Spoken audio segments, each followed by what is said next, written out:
जय हिंद दोस्तों। Pending exam और इनरोलमेंट डेट वाले जो बच्चे हैं, जो आंदोलन कर रहे हैं, अपना धरना प्रदर्शन जो कर रहे हैं, उनके लिए एक बहुत अच्छी खबर है। और जो अग्निपथ योजना है, जो युवा अग्निपथ योजना को नहीं चाहता और अग्निवीर परमानेंट होना चाहता है, उनके लिए बहुत ही अच्छी खबर है। अगर सही तरीके से, कोई संविधान तरीके से आपका ये आंदोलन चला तो आपको कामयाबी मिल सकती है। अभी आप बिल्कुल सही रास्ते के ऊपर हो। अभी मैं आपको ये बताऊंगा ये सही क्यों है और इसकी अब आशा क्यों हुई है कि आपको हक मिलने की, अभी हक जो है आपका वो मिलने की पूरी पूरी संभावना है। और वो क्यों है? देखो, अभी जो ये बच्चे हैं, इनसे मेरी बात हुई है तो इन्होंने क्या है कि अपने जो खाप पंचायत है उनसे बात करी है और अपने जो किसान संगठन है उनसे बात की है। तो उन्होंने जो किसान किसान आंदोलन होगा उसके अंदर उन्होंने जो अपनी मांग रखी है, उनके अंदर क्या क्या मांगे शामिल की है, उन्होंने क्या क्या आश्वासन दिया है। तो एक तरह से इनको एक बहुत मजबूत आधार जो मिलने वाला है। तो वो क्या चीज है? देखो, किसानों ने इनकी जो मांग है, वो अपनी जो मांग है उनके अंदर जो शामिल की है, वो क्या क्या की है। नंबर एक, जो पेंडिंग एग्जाम है और इनरोलमेंट डेट है, यानी कि पेंडिंग एग्जाम वाले का एग्जाम होना चाहिए और जो इनरोलमेंट डेट है उनको ज्वाइनिंग मिलनी चाहिए।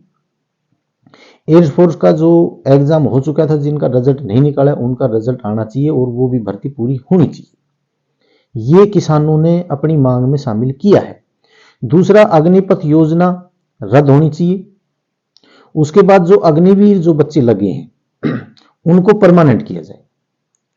ये किसान संगठन ने इन युवाओं को आश्वासन दिया है कि हमारी जो मांगे होंगी, किसानों की जो मांगे हैं, उनके अंदर ये मांग भी शामिल की जाएंगी। और ये बच्चे हैं, ये अभी जो जंतर मंतर पे थे, जितनी संख्या में थे उससे ज्यादा संख्या के अंदर अभी ये किसानों के साथ में कंधे से कंधा मिलाने के लिए, चलने के लिए तैयार है। और अगर ये कंधे से कंधा मिला के संवैधानिक तरीके से अगर किसानों के साथ में ये चले और अपनी मांग इन्होंने अच्छी तरीके से किसानों को समझाई और किसानों ने अगर इनकी मांग को माना और इनकी मांग का समर्थन किया, तो आप जीत की ओर अग्रसर हैं। देखो, मैंने जब आप कोर्ट में गए तब भी मैंने कह दिया था कि आपका फैसला सुनाया जाएगा, उसमें यही बोला जाएगा कि ये अपना जो राष्ट्र हित में है अग्निपथ योजना, और ये सही है, और वो का वो ही फैसला सुनाया गया। अगर उसमें कोई गलत मैंने कहा तो बता सकते हैं आप। उस समय मैं आपका बिल्कुल भी वो नहीं कर रहा था, लेकिन अब मेरे को लग रहा है कि हो सकता है कि अब आपको जीत मिल जाए, लेकिन आपको संवैधानिक तरीके से लड़ना पड़ेगा।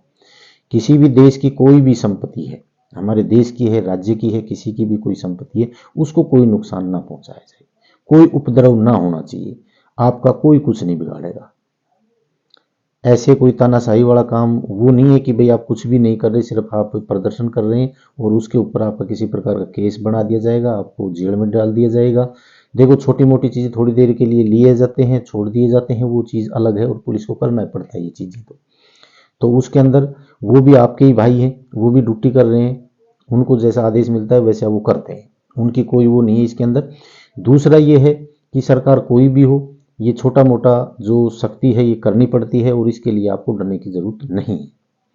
और दूसरा ये है कि किसानों ने अगर आपकी बात को मानना है तो आप जरूर जीतेंगे, क्योंकि ये जो बच्चे हैं ये किसान के हैं, जवान के हैं, उसके बाद के अंदर ये किसी गरीब के हैं या किसी ड्राइवर के हैं, मतलब ये उस समाज के हैं जो समाज गांव में रहता है, शहरों में नहीं, गांव में रहता है। शहर वालों की इतनी जरूरत नहीं है इन चीज़ों की। जो गांव में रहता है, जो देशभक्ति की भावना रखता है, जो देश सेवा करना चाहता है, उनके बच्चे हैं ये। और हमारा देश जय जवान जय किसान के उससे ही चलता है। बाकी सबकी अपनी अपनी भागीदारी होती है, लेकिन इसके अंदर किसी नेता का बच्चा नहीं जाएगा या किसी बिजनेसमैन का बच्चा नहीं जाएगा। जाएगा तो किसान का जाएगा, जवान का जाएगा, या किसी गरीब का जाएगा, या किसी ड्राइवर का जाएगा। जो ये जो समाज है इसी के बच्चे इसमें जाते हैं। तो इनकी जो ये कंडीशन है, इसको देखते हुए जो किसानों ने अगर ये फैसला लिया है तो बहुत अच्छा फैसला लिया है। और दूसरा ये है कि आपकी जीत अब लगभग पक्की दिख रही है और ये अग्निपथ योजना जरूर हटेगी इस प्रकार से, और अग्निवीर है वो पक्के होंगे और आपका पेंडिंग एग्जाम भी होगा और इनरोलमेंट डेट भी आपको मिल सकती है। तो मैंने आपको इतना ही बताना था। अगर मेरी वीडियो आपको अच्छी लगी हो तो इसको लाइक, शेयर और सब्सक्राइब जरूर करना। जय हिंद, जय भारत।